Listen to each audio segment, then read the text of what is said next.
Good evening. My name's Helen Mountfield and I'm the principal of Mansfield College, and it's my very great pleasure to welcome you here, at least virtually, to Mansfield and to the 2020 Hands Lecture. Our annual Hands Lecture is an important moment in the Mansfield year, where we invite a high-profile speaker to our academic community, often but not always someone from the political arena, to encourage the sharing of ideas and debate about some of the most pressing issues of our time. And this evening's speaker, Lord Hague, certainly fits the billing for a high-profile speaker, and the next 20 years of Western democracy, which is the subject he's chosen to speak to us about, certainly fits the description of being a pressing issue of our time. I'm very grateful to Guy Hands, who is an alumnus of Mansfield College, and his wife Julia, for founding this lecture, and for their long-standing and very generous support of our college over so many decades. This year, Guy is going to say a few words to introduce our speaker, as he knows him very well, and also some remarks at the end after you've all had the opportunity to ask some questions using the Q&A function. Now, the Hands Lecture is a hot ticket, and in normal times when we're here on site at Mansfield, invitations have to be reserved for our closest friends and supporters, or at least they get first dibs. But this year is the first time ever that we've held the Hands Lecture online, so we're delighted to be able to open it up as a free public talk for everybody. Like the series of public talks that we hold on Fridays at Mansfield during term time, which is a series that I convene, this is really very emblematic of how Mansfield wants to open its academic community to the world. And our ability this year to adopt that plural and democratic approach, you might call it, is one of the silver linings of the dreadful pandemic, which we've been living through this year. Another one, of course, is the pride in being a member of the university that appears to have brought us a safe and affordable vaccine, which can be made available on a not-for-profit basis, truly a vaccine for the world. So that's another thing that's been cheering us up this week. But I am really delighted to welcome, as this year's Hands Lecture speaker, William Hague, Lord Hague of Richmond. Lord Hague served for 26 years in the House of Commons, from 1986, I believe, as the baby of the House then, until he stood down in 2015 as very much an elder or middle-aged statesman. And in that time, he served many senior roles, including as leader of the House, but is also best known as the leader of the Conservative Party between 1997 and 2001, and as the first Secretary of State and Foreign Secretary between 2010 and 2014. Lord Hague now pursues a wide range of business and charitable activities. He's the chair of the Duke and Duchess of Cambridge's Royal Foundation, and he's a very well-known writer of historical biographies and a newspaper columnist. Now, because this event is online, we're going to structure it as a conversation, although I hope with Lord Hague doing most of the talking, rather than a lecture. And I'm going to kick off with questions, but there will be an opportunity for you to ask questions in the Q&A function before Guy Hands makes some remarks. I would ask you to note that this event will be recorded. So that's the way we're going to be doing things this evening. But before I kick off with some questions to Lord Hague, I'd like to hand over to Guy Hands for his personal introduction remarks. Guy. Yeah, thank you, Helen, and thank you everyone for joining us today for the annual Hands Lecture.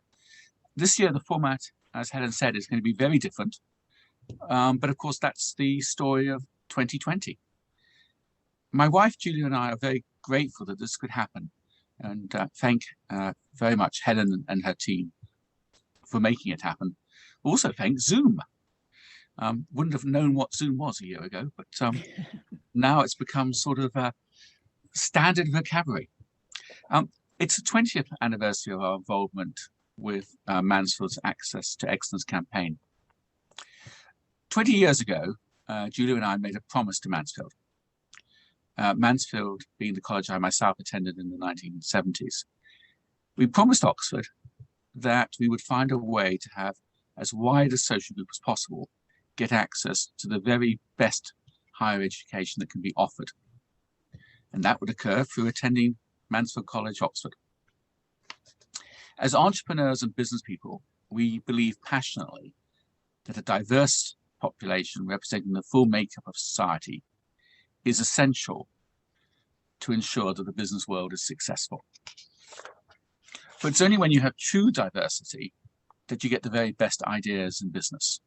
You can't get them from having people coming from just one group. We also believe that through diversity, you get the best ideas in politics, the greatest innovations, and the most workable solutions for society as a whole. And Julia and I believe that this is more important today than ever. So 20 years ago, in return for supporting Mansfield financially, Julia and I set an objective for Mansfield to achieve. And that was an admission rate of at least 75% of students coming to Mansfield from state schools. Back 20 years ago, that seemed like a complete pipe dream. However, 2 decades later, and admissions to Mansfield stand at 96% of current first-year years being from state schools. Mansfield has become the poster child of Oxford colleges for diversity on every level, and was ranked in the top 5 colleges in Oxford for degree results in 2019. That's a quite remarkable achievement, and both Julia and I are very, very proud of Mansfield's achievements. I'm thrilled to introduce today speaker, Lord Hague of Richmond, who's going to discuss with Helen the subject of Western democracy and what the next 20 years will look like. William and I first met as students at Oxford in the 70s.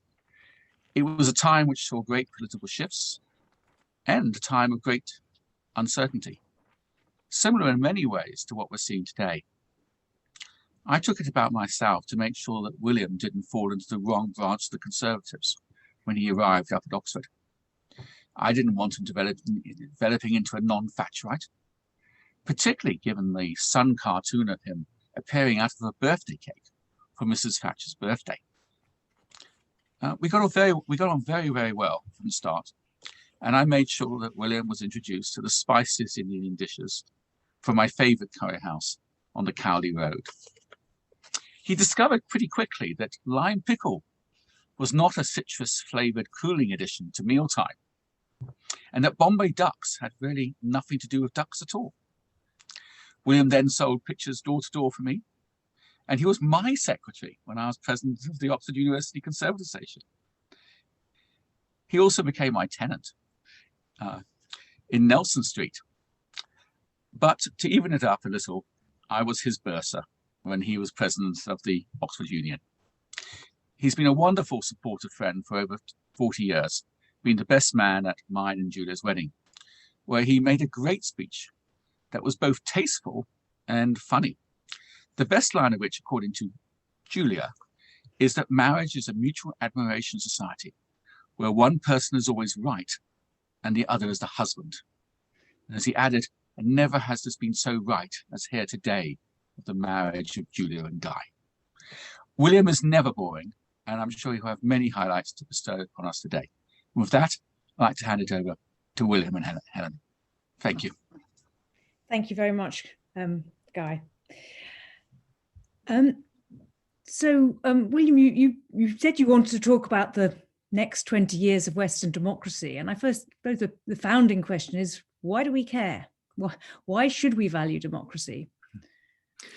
Well, thank you, Helen. Hello to everybody listening to us. And just before saying why we should care, let me pay tribute to Guy, who's just been talking about me. I will not retaliate with a lot of stories about Guy at Oxford. That would detain us a long time, I have to say. But I hope it's of some encouragement to students listening to us today that, yes, we met 41 years ago. We're still great friends today. We've been lifelong friends so far, anyway. And that we started off as sort of poor students, really, but Guy has been so successful in his career that he's able to be a benefactor to Oxford and to support the objectives he was talking about. As someone who came to Oxford, albeit a different college, from a state school, I very much applaud that work. And so I pay tribute to Guy and Julia and their creation of this lecture, and it's very much in recognition of their efforts that I'm taking part in it today. Why should we care is your good opening question, Helen, about this. And we should care because there is a lot of evidence of growing disaffection and disillusionment among young people with democracy. The study carried out internationally for the Center for the Future of Democracy at Cambridge University found increasingly negative views and disillusionment with democracy across many parts of the world, particularly in the English-speaking world, and that young people felt that disillusionment with democracy more than older people did. And it found that when populist leaders were elected, there was some short-term relief from that feeling, but that once you're into a second term of a populist leader, you get a real questioning of the legitimacy of the democratic system. And we should care because that's disturbing when democracy is the best form of government. It's not just one of many to choose from. It's the only form of government that we've found in human civilization that is compatible with human dignity and human rights, with a diversity of views that is compatible with the competition between ideas in a peaceful way, rather than through bloodshed and military takeovers or coups. And of course, in our recent history, it has been the system most compatible with prosperity and economic freedom.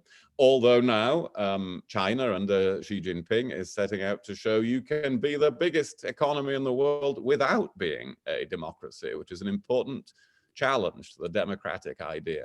So it matters for all these reasons that it is it's the only form of government we've found that is compatible with the best of human nature, but there is increasing disillusionment with it today.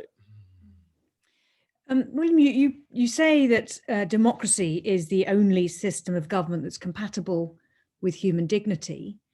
But of course, there have been, in the not so very distant past, governments which have been democratically elected in the sense of elected on the basis of a popular vote, who have very swiftly set about taking away human dignity. And the obvious example is the Nazi government in Germany in the 1930s. But one might argue about that happening at a lesser level in other places far more recently. And I just wonder what you mean by democracy, because it's quite a contested term at the moment, isn't it? It is indeed a contested term. And I think it's the reason you're asking this is it's an important point to establish at the outset that democracy can mean different things to different people and at different times in history. We regard Athens in classical civilization as the cradle of democracy. It's where we get the word from, democracy. But in Athenian democracy, where people gathered to deliberate together and come to a collective view about what their city should do, they were all men and they owned slaves. So it wasn't an idea of democracy that we would cherish today. And our own democracy is constantly changing and developing. 100 years ago, women didn't have the vote.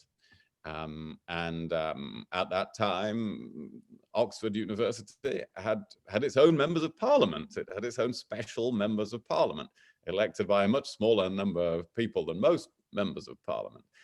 It's always changing. I sit in the House of Lords, which is not democratically elected.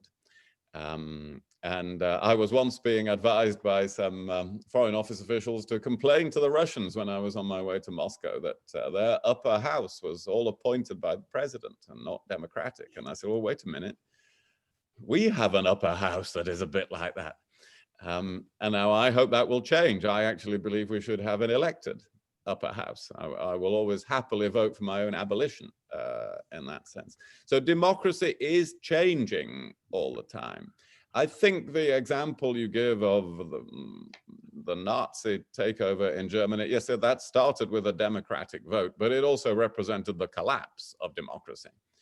Because the way that regime was then able to operate and do so much to assault human dignity was to demolish very quickly democratic institutions around them. But we do have different definitions of democracy, and this is really the point about discussing what happens in the next 20 years, because it will change again. It's not in a fixed form. And it will change in a negative direction if we do not do things to push it in a positive direction, which I'm sure is what we will go on to be able to discuss. Yeah, I mean, we're going to go on, I think, to talk about some of the threats to democracy and what we might do about it. But again, I just want to press you a little bit on what you think is a positive direction, and just to frame this. This is about the future of Western democracy, not British democracy. But here there are very serious threats, or at least verbal threats, to a lot of the institutions that have often been held to keep up the institutions of democracy: the judiciary, the civil service, our public service broadcaster, the media, the mainstream media, as it's now known. And I just wonder if you think, can democracy withstand those threats, or if it's going to be an ongoing system in which people are equally valued and have equal dignity, must there sometimes be constraints on what the majority can do? Or is it simply one person, one vote, and if you vote to abolish democracy, well, that's your choice? Certainly, I belong to the school of thought that there are constraints, that democracy does not just consist of a majority having its way, of a 51% temporary majority having its way. Democracy in the United States is, of course, very topical at the moment, and it was deliberately designed by the founding fathers so that a short-term majority, or at times any majority actually, could necessarily have its way. That is why they designed the Congress the way they did, where small states have as much power as large states. So it's not necessarily the majority of the population that are able to have the key decision over legislation. That's why they designed their electoral college rather than the popular vote determining who was the president. And of course, democracy should always take place within a framework of law, which is slower to change than democratic views. And so in recent times, the British government could say it was going to prorogue Parliament, because we had this great controversy last year, in order to achieve its objectives on Brexit. And the Supreme Court was able to say, no, you cannot. Actually, within the framework of the law in this country, which you can't alter in sufficient time to change this outcome, you cannot do that. Parliament has to be able to meet. So in so many ways, in a democracy, we do limit the power of a majority or temporary majority, and it is very important to do that. Otherwise, we end up with the tyranny of the majority. But a key point, when you ask, what is the, I think you were asking, what are we really driving at here? And what I want to be able to expand on in our conversation is democracy requires deliberation together. The virtue of that Athenian gathering, although it had so many faults in our eyes today, was that the citizens not only voted on what Athens should do, but they heard the arguments together and deliberated together. And that, by hearing the same arguments together, that often changed their views. Now, that is something we're losing in the way that modern democracy is working. And of course, I'm happy to expand on that theme. Yes, well, let's do that. I mean, just before we do, you mentioned the prorogation judgment, and of course, the reason that the prorogation judgment went the way it did was because the entire unanimous Supreme Court thought that proroguing Parliament like that forestalled the process of deliberation, and that Parliament had a role in scrutinising whatever form of Brexit the executive chose to bring to it to get its approval. But that was absolutely decried as an undemocratic use of judicial power. In fact, some people said this shows we need to put constraints on our judiciary. And I just wondered, John Major, in fact, joined that litigation as an intervener to say that he thought that that was the right approach. But I just wondered, do you think that was the right approach, or do you think that was judges overstepping their role and going into the political arena on something very controversial? Actually, I agreed with what the judges said on that, despite being a former conservative leader and a conservative lord. I do differ from my party. That's another feature of democracy, of course, that people can feel perfectly entitled, perfectly secure in disagreeing with their party and their government, even when they're in the same party. And so, no, I thought the Supreme Court were quite right, and the attempt to prorogue Parliament was a democratic outrage. And I think the government in Britain has learned its lesson over that, although it also now has such a large majority in Parliament.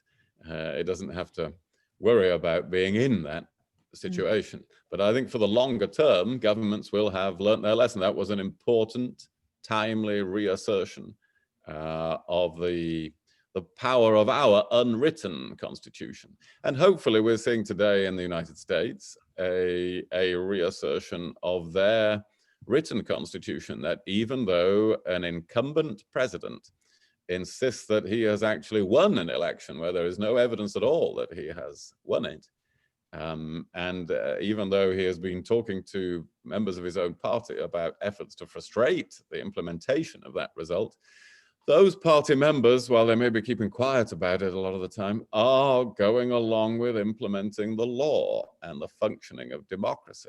So his term is steadily coming to an end.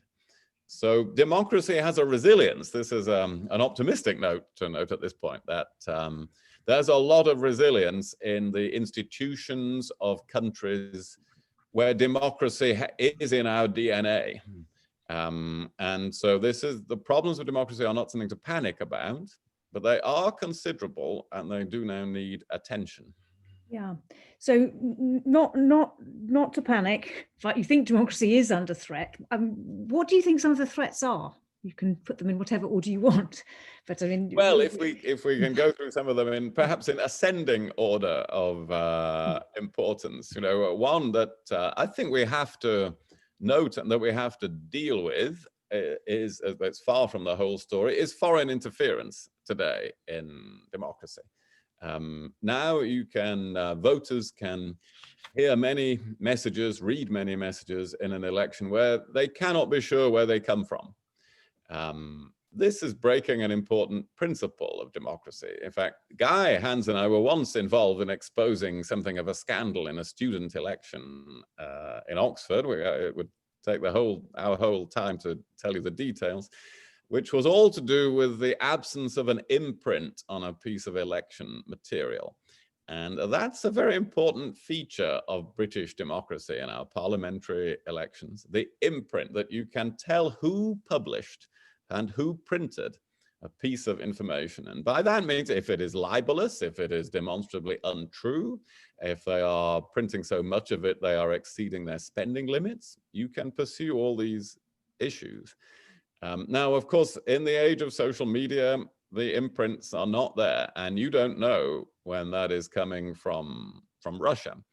And in recent efforts by Twitter, for instance, to clean up against Russian and Chinese bots spreading disinformation in our democratic life, they ended up closing down 200,000 accounts that were busily doing that, some of which are dedicated to creating division.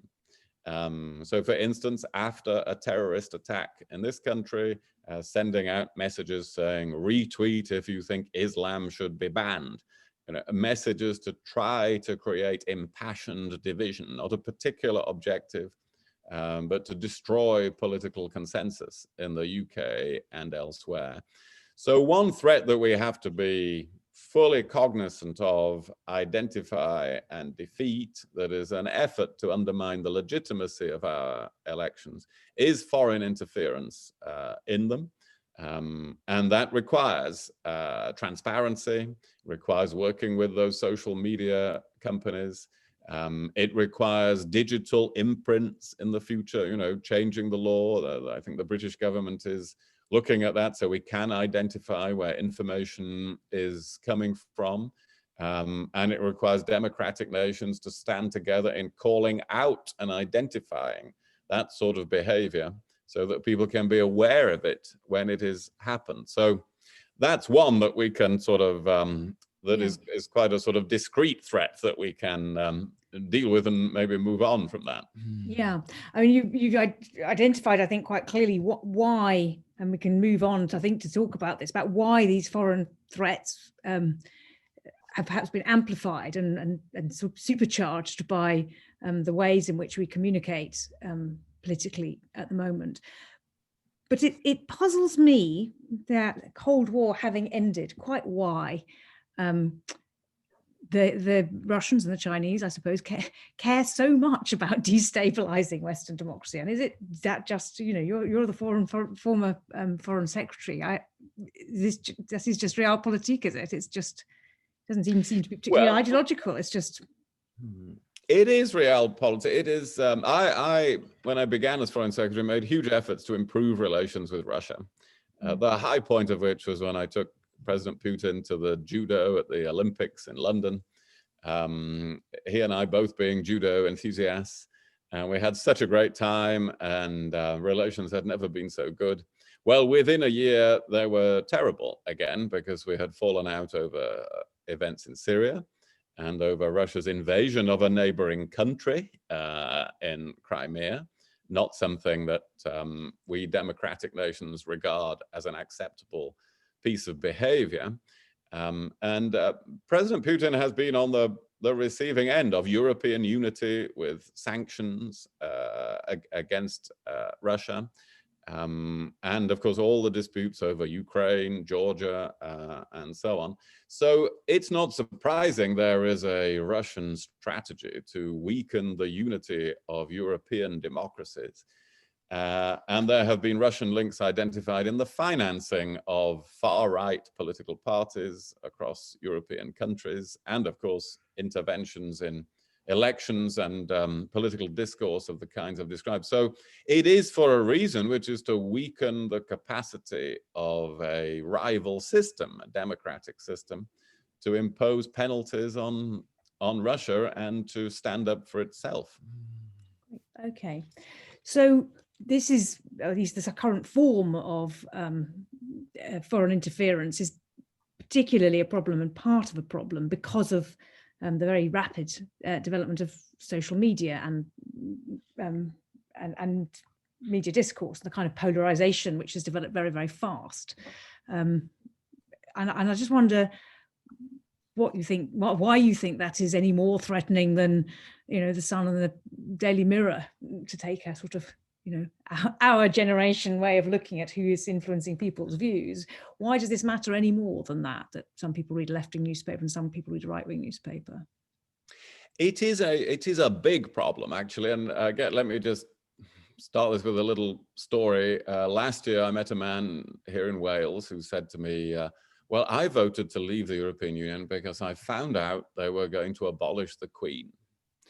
And I said, oh, that's very interesting because you know, there may have been many reasons to vote to leave the European Union, but I can assure you that wasn't going to happen. In fact, there are kings in many other countries of Europe, so don't worry about that. And he said, oh, I wish I'd known that before. I should have bumped into you before. But anyway, I voted to leave the EU for that reason. Now, that tells us something important, because when I asked him, well, how did you find out they were going to abolish the Queen? He said, I found out on Facebook. And the friends, we circulate various opinions, and that's how I found out they were going to abolish the Queen. Now, this is the difference between social media and the newspapers and the broadcasts that we relied on in the past, that he never heard any contradiction of that. That wasn't an idea with sufficient credibility that newspapers would have printed it. I apologize for my clock in the background announcing we've reached at the hour. And it would not have been broadcast, such a ridiculous story on the BBC. But in social media, he thought that was true. And there is a serious problem of the echo chamber effect in social media. And so I do think we have to find ways of protecting democracy against that, and of actually requiring, through regulation, balance of views, differing points of view to be heard by the same person. It's very difficult to do this, of course, in social media, but I do think it is essential to do so. Barack Obama, in one of the interviews he gave the other day about his new book, was bemoaning the fact that in the United States now, there is no common set of facts about any public situation. He said there is no Walter Cronkite now, the famous news anchorman, giving the same perspective to the whole nation about the assassination of John F. Kennedy, or saying to the whole nation in the Vietnam War, you know, maybe these figures we get from the government are not believable. And so we lose that common sense of what the facts of the situation are. We have to find ways to put that right. Yeah, I mean, I really do think that's an enormous difficulty. After the referendum campaign, I advised somebody who was a whistleblower for Cambridge Analytica against Cambridge Analytica. But one of the issues was that because of the opacity and because you cannot see even what if you check what you would have seen as a Facebook ad or a message last week, you won't see the same thing, that deliberately opposing messages could be put out. So you could put out messages in Asian areas of Birmingham saying, isn't the EU dreadful? It's a white Christian club. It stops people coming to work in family-run Asian-owned restaurants, whereas people from who don't even speak English can come from Eastern Europe and they can come, and it's not fair. But to a completely different constituency was being put out if we leave the EU, we can have no immigration at all. We don't want these people message. So not here it is, here's my message. I may finesse it depending on who I'm talking to, but here is broadly what I stand for, but just saying whatever you thought people wanted to hear that would get them to vote for you. And that does seem very corrosive because you no longer have a battle of ideas. But I do wonder what you think we can do about it. I mean, before I just ask you that, until 2015, you were an elected politician. I suppose Facebook's much bigger now than it was then. But did anyone you know from any political party not buy Facebook ads? Well, they have to do that, of course, in order to compete with each other. Although it is open to us to ban that. You know, we don't allow television advertising, political television advertising in the UK.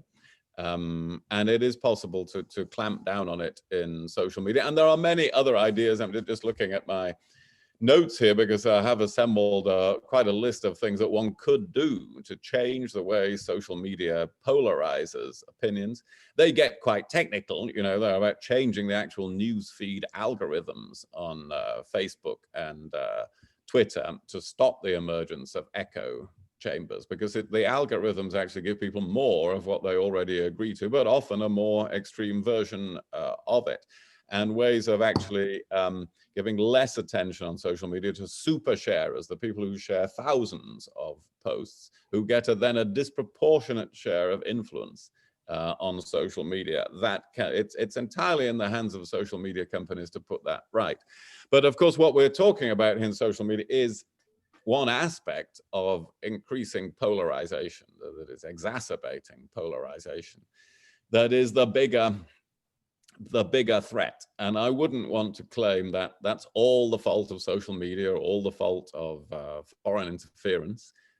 These forces are aggravating a problem that we have anyway, a deeper, longer running problem, which is the increasing polarization of people around different identities, which we've seen very much in the way American politics has developed and in our own Brexit debate and in many European countries.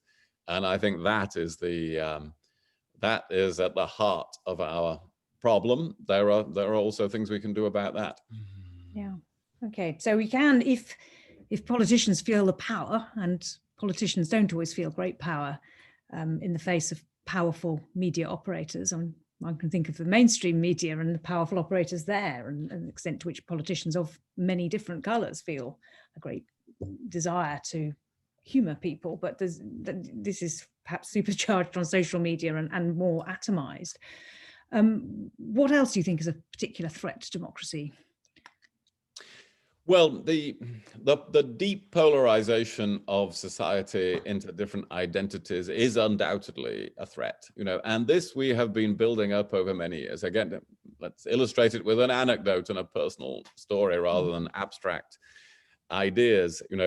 Guy was talking at the beginning about people coming from state schools to Oxford, and I came to Oxford from the Rother Valley in South Yorkshire, coal and steel producing area. Not many people went to Oxford from there, but of course the people who did, like me, and who went to other universities as well, never went back to work and live in the Rother Valley. Once we'd been to Oxford and elsewhere, we made our careers in London and globally, and globalization has been a wonderful thing for us, for our opportunities in life.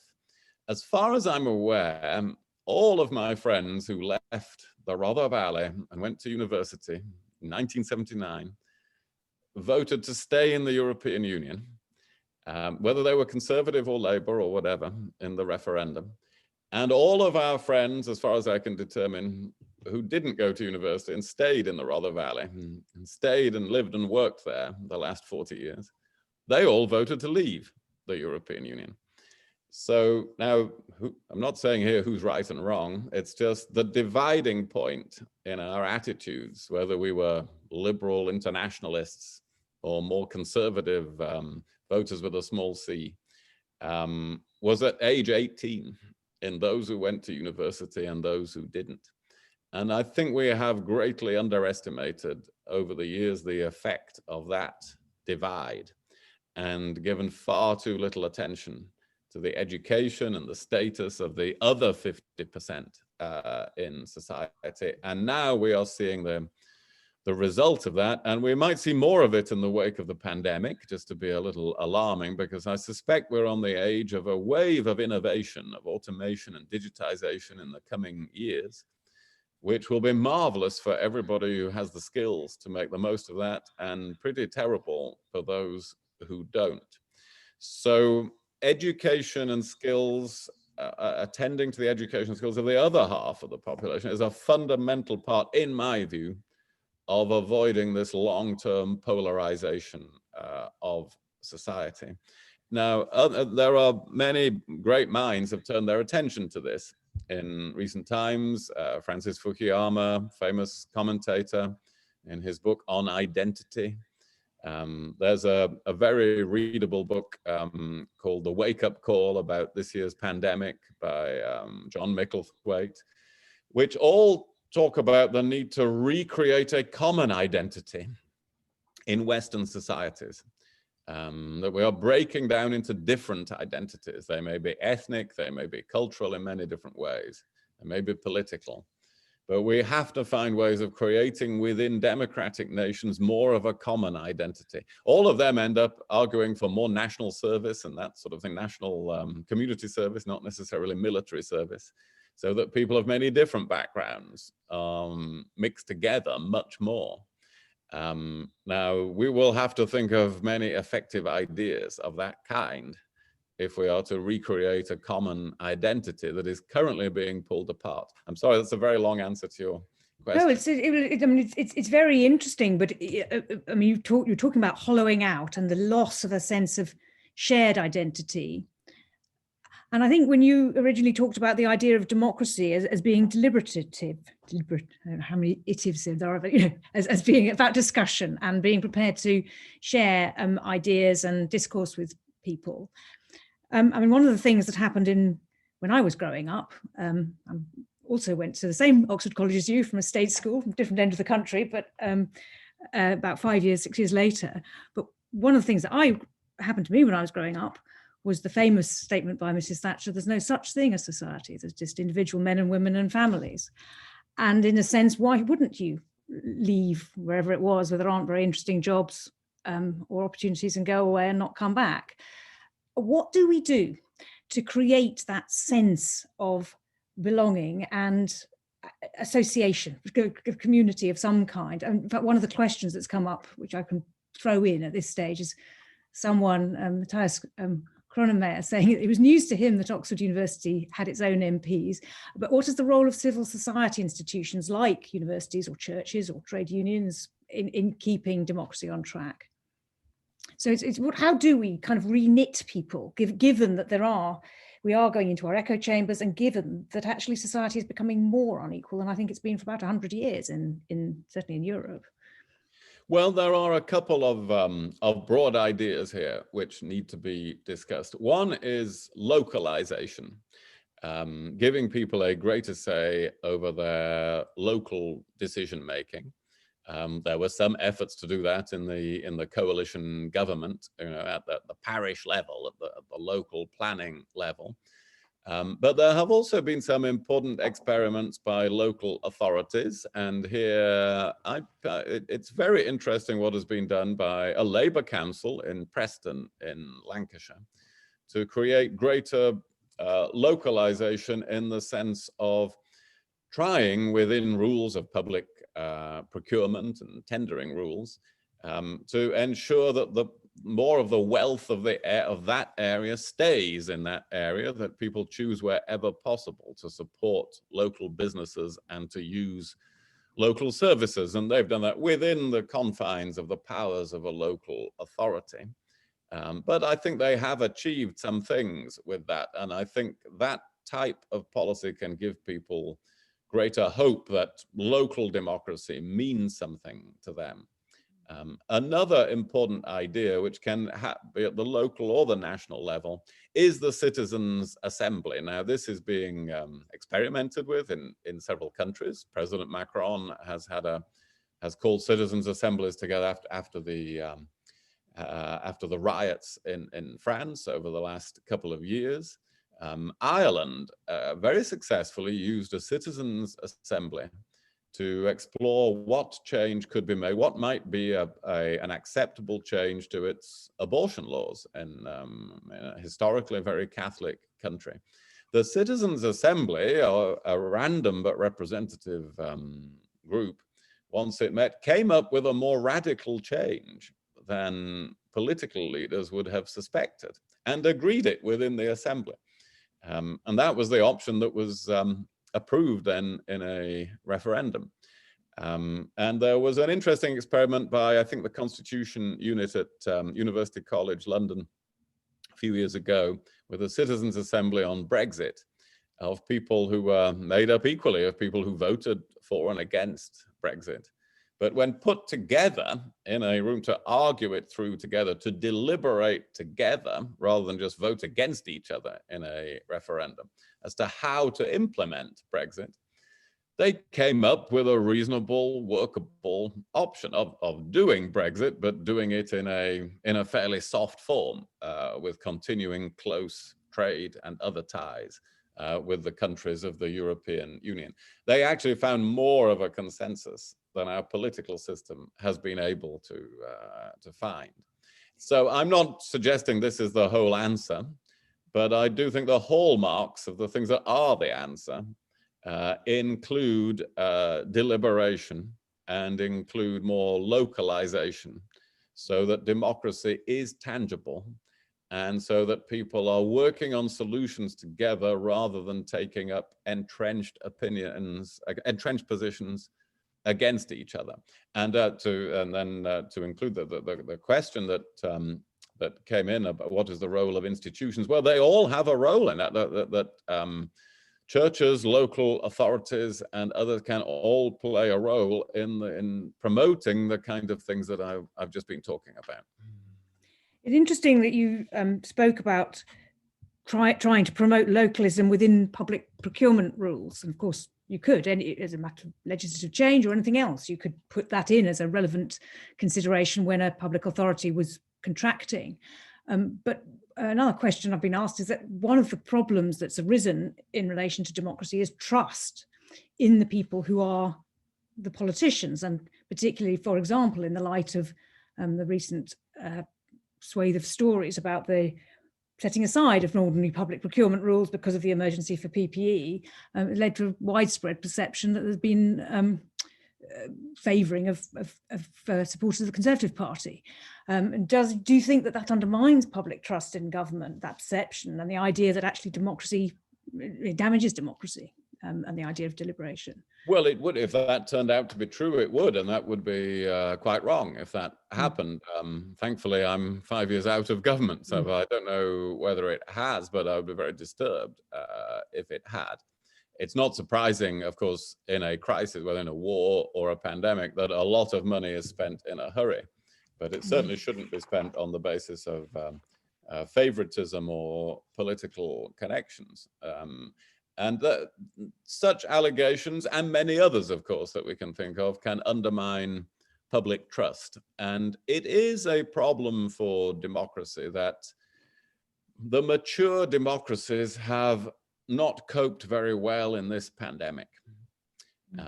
This underlines the fact that we do have a problem. Of course, many of these societies, like our own now, have are in demographic decline, or actually most European ones are, rather than us, are in demographic decline, and they have expensive welfare systems. The state has become very sprawling, very expensive, and rather ineffective, it turns out. It's rather ineffective at what we really need it to do. We need the state to keep us safe, to keep us free in democratic societies, to keep us educated. And it's not doing very well at those jobs compared to more recent democracies in Taiwan or in South Korea. They've done a much better job this year at keeping their citizens safe and free. So it is time to look at the performance of Western democracies. And one of the reasons the performance has been lacking is lack of trust in government. There's a higher degree of trust in those countries that have proved more cohesive in the pandemic, and the people have been more likely to follow the requests and instructions of government. So the sorts of things that we have been talking about, the whole panoply of these things, of resisting foreign interference, of reforming social media, of ensuring there is a deliberative part to democracy, of ensuring there is more localization and decentralization in democracy, are necessary in order to start to build greater trust. Yeah. One of the questions, and please do start to put questions in the Q&A box, which lots of you have, because I'm trying to weave these in as we go. But one of the questions that's been asked is really a counterpoint, I suppose, to the point that you were making about localism, which is that some of the issues which are facing us, and let's face it, the biggest issue that's facing us, climate change and an ecological catastrophe, are not only bigger than a local area, they're bigger than a nation. And if the trust in our national democratic systems is breaking down, I think it's fair to say that trust in international systems of governance is even weaker. So how are we going to capture a level at which people can feel they have some say and some agency in affecting the very big questions that affect us? It's very difficult, of course. That's why the question is being asked, to give the people at the local level that say over those global events. Don't forget, of course, there are a lot of things that we can do locally, about global issues, since the solution does lie in all of us taking actions. But it also requires, as the question implies, cooperation between governments. Now, global governance has certainly declined sharply in the last decade. When you think that when Lehman Brothers collapsed in the global financial crisis, the first phone call of George W. Bush as president was to Hu Jintao, the president of China, to start coordinating the response. How different is that from the response to the pandemic? That just underlines how dramatically global governance has declined. Now here, this is where democracy has to make some compromises, because in order to deal with those global issues, we do have to work with countries that are not democracies. We can't stop a future pandemic without working with China. We can't address climate change without that. We can't have worthwhile arms control agreements. We probably can't stave off some future global financial crisis without working with China. And so we do have to get used to the idea that we will have sharp differences with authoritarian or totalitarian systems, and we will end up in serious rivalry with them over the future of technology and over issues like Hong Kong. But at the same time, we have to have a framework of cooperation on those global issues and sit down and talk with people who are not Democrats at all. And inevitably, I spent a lot of my time as Foreign Secretary talking to people who were not at all democratic and who I wouldn't have wanted to vote for to anything. But I had to deal with them because you have to have a way of dealing with countries you disagree with. Yeah, yeah. But that you're talking about the relationships and the necessary cooperation between democracies and non-democracies. Of course, the other thing, and we're talking about the future of Western democracy here, if Western democracies are going to stay strong, they are going to have to cooperate with one another. And that's where the EU system of sharing sovereignty came into play. Now we've chosen to leave that system, and we'll have to work out what our future relationship is going to be with that large block of Western democracies. But that means that within our own family of nations, we're going to have to talk about what are the relationships and the cooperation between us. And that's one of the things that the Internal Markets Bill is discussing. And I've been asked whether you see Scottish and Welsh nationalism as an expression of lack of trust in democracy and I suppose localism within the UK. I suppose the answer to that is a little complicated in that it is an expression of distrust in the UK, although it's also a reassertion of historic loyalties. It is a feature of the polarization, really, that I was talking about earlier, that people are clutching for attaching themselves to a cultural identity rather than finding some new common identity in the modern nation state. It's not necessarily about localism. I think now in the age of devolution, localism is stronger in England than it is in Scotland, because the Westminster government has gone further in devolving power to the local level. Not far enough, many of us would say, but it's gone further in that direction than Scotland has. So I see that as part of the polarization, as well as a lack of trust. It's connected to all the things that we have been discussing, I think. Okay. And then finally, and again, I think it comes back to some of what you were talking about deliberation against identity and polarization. And someone's asked, how much inequality do you think a democracy can survive? Well, democracies have many levels of inequality, but it's very relevant to the point I was making about education, of course, because it will be a major contributor to polarization and disaffection if people feel economically excluded. And so I do think inequality has a role in undermining the performance of democracy. And I just wanted to add, if I may, Helen, one other thing that I've not mentioned that is is one of the necessary solutions on top of protecting ourselves against foreign interference and regulating social media and encouraging localization and mechanisms where we deliberate together.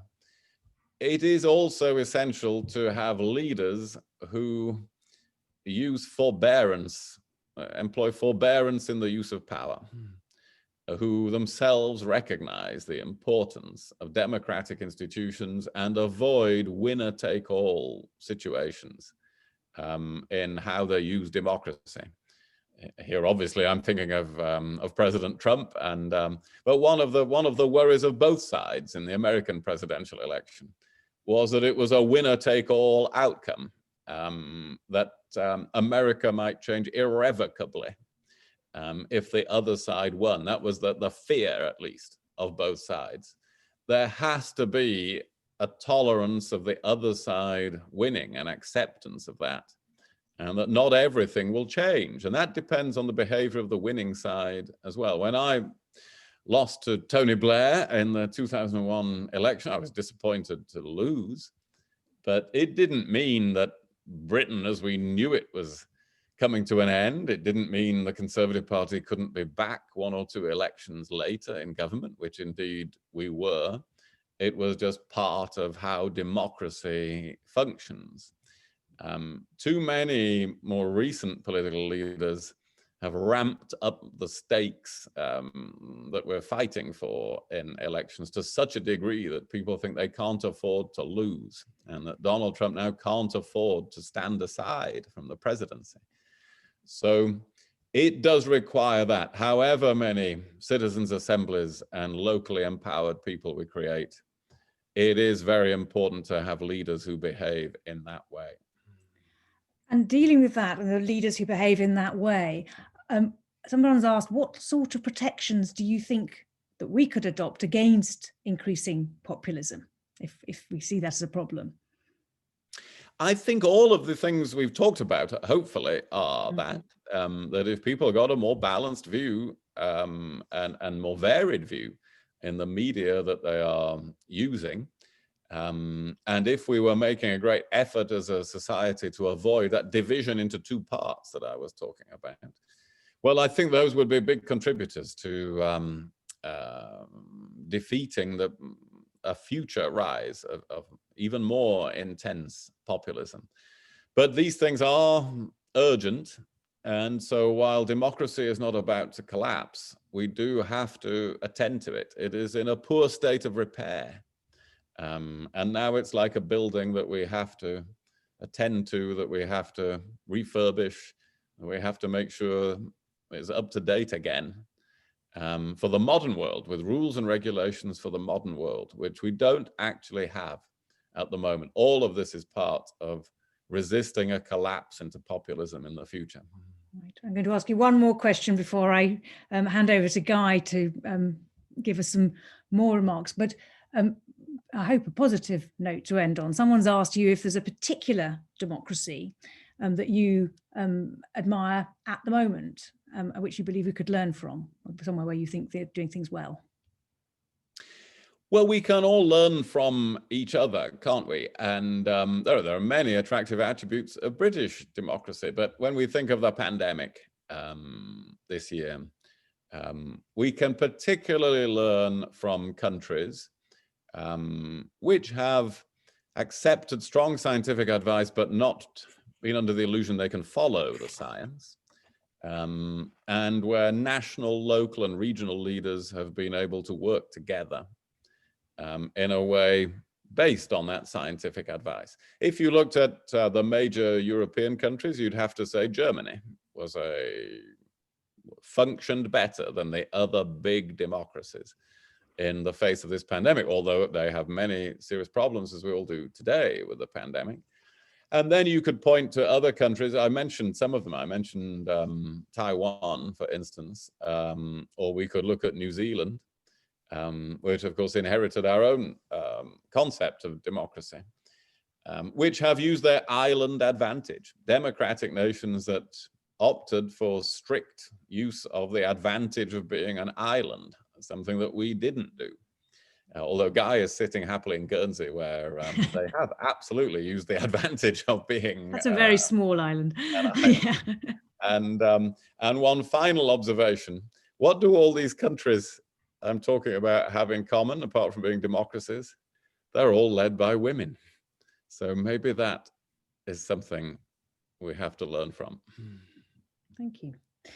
Well, that's a very interesting whole other question. We could go down that path, but I'm going to stop now and hand over before I come back, just to round off and thank you to Guy. So can I apologise to people who invited some fantastic questions? I haven't been able to fit them all in, but I hope that at least the essence of them has been captured, or at least most of them. Guy, do you want to contribute your thoughts? Thank you. And thank you, Helen, and thank you, William, for that really insightful discussion. And thank you also to those people who've raised some really marvelous questions, and sorry that we couldn't go on all evening, which I'm sure we could have done. Democracy today is a very hot topic. Interestingly, democracy in the 70s was a very hot topic. And the good news is the 70s finished, and we did have some pretty good times.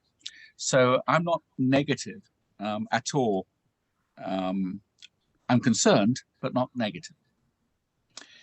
Many people out there feel negative towards Western democracy today for many, many reasons, some of which and a lot of which William identified.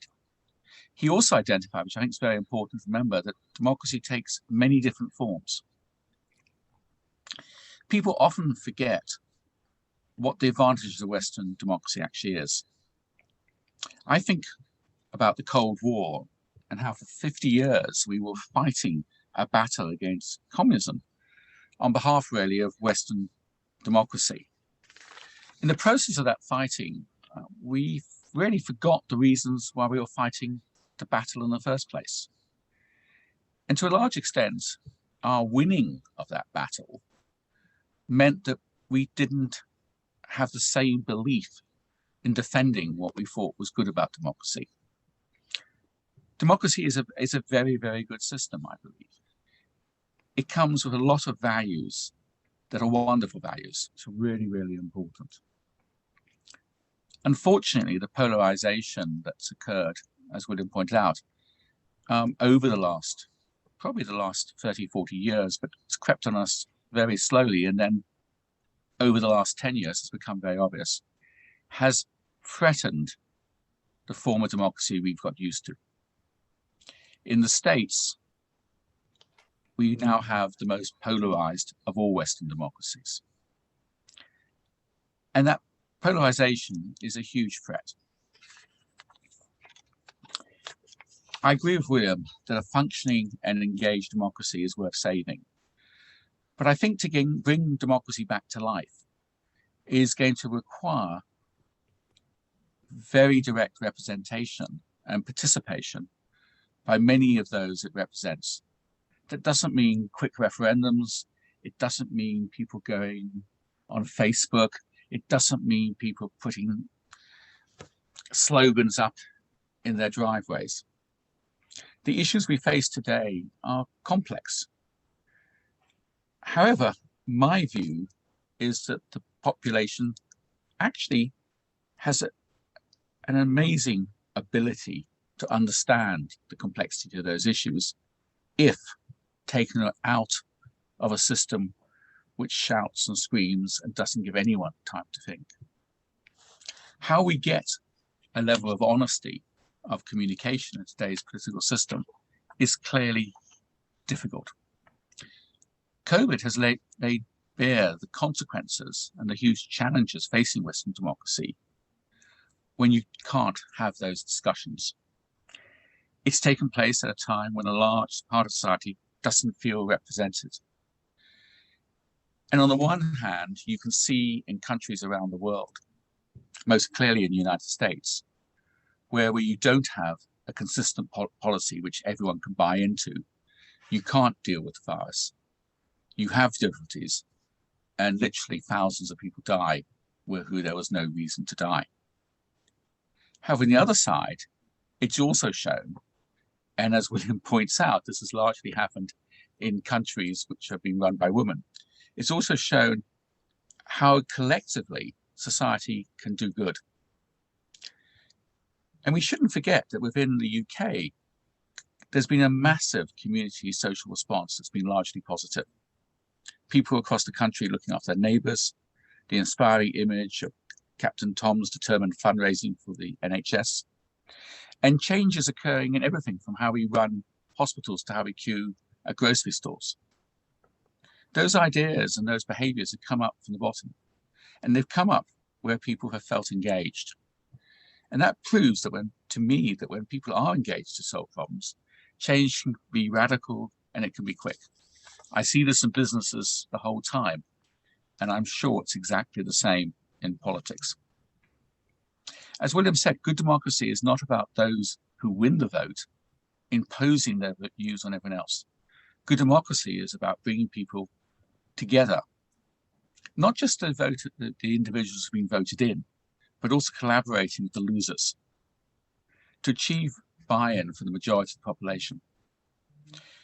Julia and I have a simple belief that a society that engages as many people as possible in coming up with solutions, which achieves general support and buy-in, will not just be a happier society, it will also be a more successful and prosperous society. That's why, as 20 years ago, we supported Mansfield in going for diversity, we founded a new charity, Engage Britain, last year. Engage Britain's mission is to build commitment to people-powered policy. It exists to ensure that people and communities sit at the heart of finding answers to the challenges facing the UK. It aims to support people learning from each other and working together to develop new ways forward and find solutions to our greater challenges. In business, all the businesses I've been involved in, the answers come not from the people at the top, they come from the people at the bottom, and they rise to the top, and then the people at the top can push them through, but they aren't the people who come up them. And therefore, our job at Engage Britain is not to come up with the answers ourselves, but to make it easier for people who have goodwill for their fellow citizens, even those with differing views, even those with very different views, to get together, not just with those they agree with, but also with those they strongly disagree with.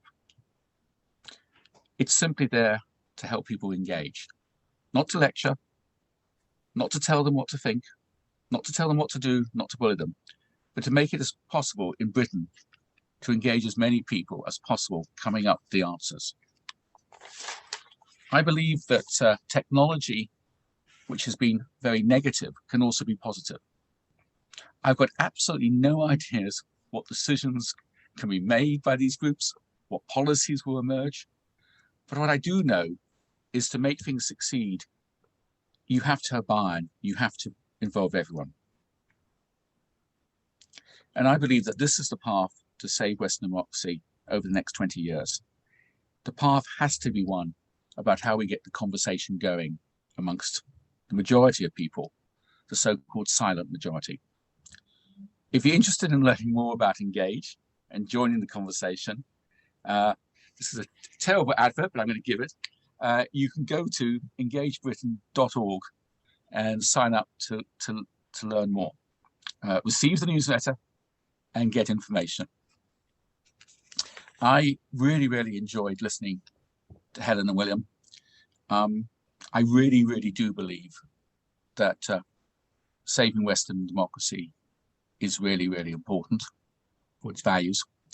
I made a promise when I interviewed for Mansfield back in 1977 that if I got in, I would spend a part of my life trying to find what I described then as the middle way. I haven't done any of that yet. So I think maybe now after 41 years, it's about time for me to. So I want to thank all of you for joining us today. A huge thanks to William, huge thanks to Helen and the entire Mansfield team put together. And next year, I hope Julia and I will see as many of you in person as possible. Thank you, and back to you, Helen. Okay, well, thank you very much, Guy and Julia, for all that you have done and continue to do for Mansfield. And thank you also on behalf of Mansfield College to William Hague for those very thought-provoking and actually inspiring thoughts about why we can and must come together to protect our democratic societies and the ideas and the conversations we can have within them. One of the things that this evening has made me feel is how lucky I am to have a job in such a deliberative, I still can't say the word, and collaborative place. One of the most special things about Mansfield is our remarkable track record in widening access to higher education. It's been very much supported, as Guy's explained, by himself and Julia and other kind benefactors, but it's also part of our nonconformist history. It's in our DNA to question who should be here, why they should be here and what they're learning. And we think that we have evolved that concept in the way that the concept of democracy has evolved. We are taking a very much 21st century view of non-conformity in its very broad sense. Our students at Mansfield are breaking new ground. Often they're the first in their families to go to university or funded through bursaries.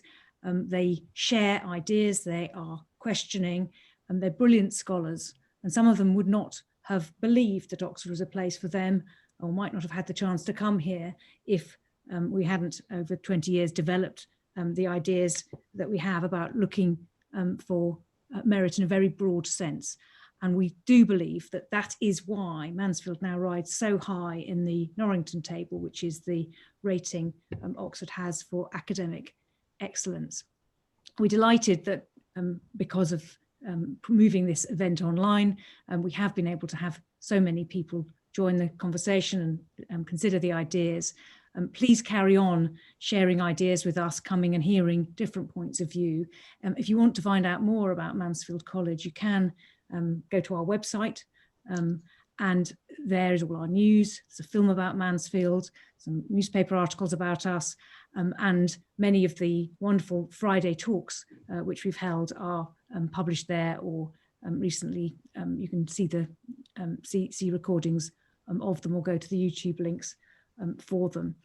So please do follow us on social media or check out our website for notifications of future talks. This Friday is the final talk of the term before our Mansfieldness celebration, and it's Rishi Dastitar, who is both a brilliant branding consultant and a wonderful poet, who will be talking about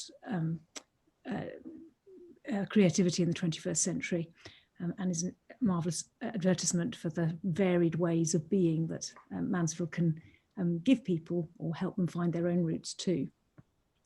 Now, just before I close, I know there are a number of people who have joined us today who are great friends and supporters of Mansfield, alumni and others. And I did just want to take this opportunity to thank you for your continued support of our college. It does seem to be part of supporting democratic and plural discourse. Mansfield, frankly, wouldn't be here without you, and we are very grateful. So thank you, Guy and Julia, thank you, William, and thank you to everyone who's here tonight.